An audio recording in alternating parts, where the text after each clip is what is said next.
How does this sound? A paycheck every month, even if you do not have a job. It is called Universal Basic Income, and it's gaining in popularity. They've been given money whether they choose to work or not. What happens when you give $500, no strings attached to people? What did you find? We found that, number one, people did not stop working. If you told me 3 months ago that we would have an extended conversation in any debate here on planet Earth about universal basic income. A one-year expansion of the child tax credit led to a historic 46% decline in the U.S. child poverty rate. It dropped from 9.7% to 5.2%. How big of a lifeline were these pandemic-era programs, including the expansion of the child tax credit, for our families? It was a huge difference for families and for kids. They were able to pay their rent, they were able to pay for food, they were able to pay for childcare. And the difference that these dollars made in these kids' lives could have lasted for a long time if we had been able to extend them, and particularly extend the child tax credit. A lot of moms out here, they struggling, man. This free money is a blessing.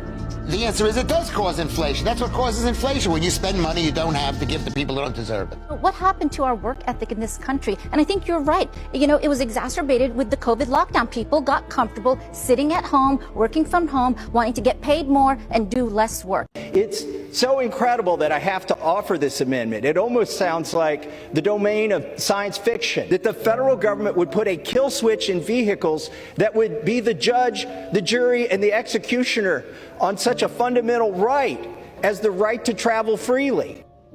Now, this isn't about protecting people. It's about controlling your every move, at least when you're in a vehicle.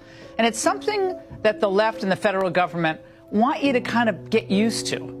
House Democrats and 19 Republicans voted against Thomas Massie's amendment that would defund a federal kill switch mandate, which means that all cars manufactured starting in 2026 will now have a way for authorities to monitor your driving and then cut power to your car. Oh, what could go wrong with that? Joining me now, Kentucky Congressman Thomas Massie. Congressman, now, I think, when some of us were driving, we needed to because we were necessary, essential employees, but we were driving during COVID and they didn't know we were necessary employees, maybe they would have hit the kill switch on us. Who knows?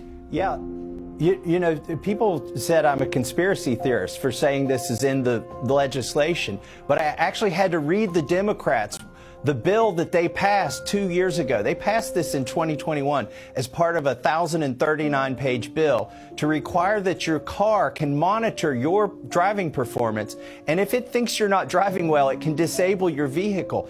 Imagine you're a mom with kids in the car and you swerved for a deer and then you pulled over for an emergency vehicle to go by and you've only got one swerve left. I mean, how terrible, before it shuts you down and takes you to the side of the road. My question is, how do you appeal your conviction when you're sitting at the side of the road with a car that won't run, who knows where, stranded?